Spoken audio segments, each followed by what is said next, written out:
This is Lee from the 3D Modeler, and today we want to answer a very important question: how to achieve an effective workflow in Marvelous Designer.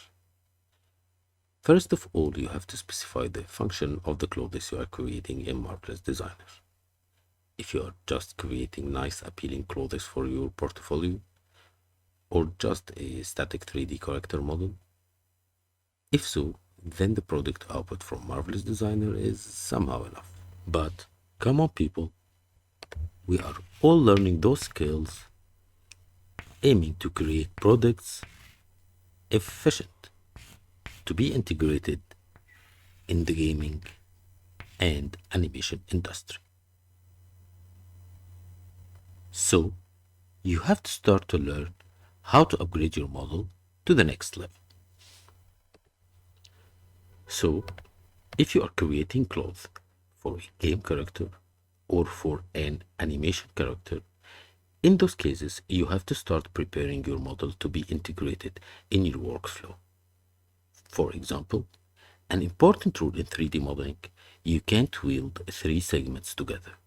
So, if you have sewn three patterns with three segments sewn together over each other, now you have a modeling problem you need to deal with.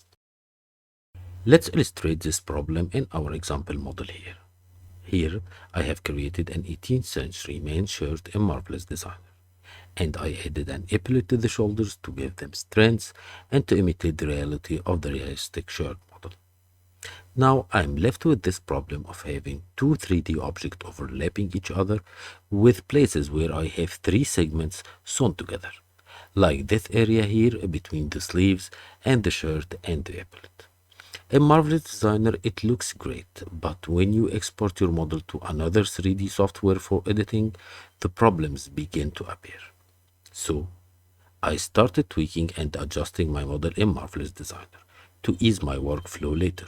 So, I started by cutting the pattern at those internal lines and then sewed the epaulette again to the shirt parts. And voila, the problem is gone. But again, here in Marvelous Designer, things still look good.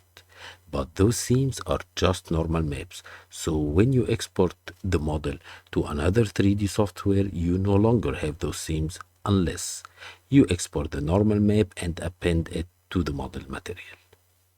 And here, you realize that you are no longer just a 3D artist, but you have to become a practical 3D modeler, and you will start looking for the easiest and fastest solutions. So, I start editing the model in 3ds Max, and since I exported the model unweld, I can start selecting the epaulette element and extrude its faces. And voila, the problem is solved again. Now, I can properly export the model to the brush and start adding fine details to this area, and now when I project those details on my low poly model, I will have less problems to deal with. For me, I always like to have clean, proper model typology outcome from each modeling stage, because creating a 3D model is like building a house.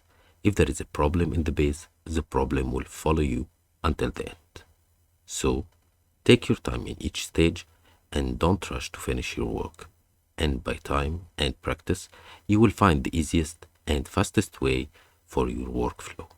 And now, I will share with you my workflow for creating 3D clothes in Marvelous Designer.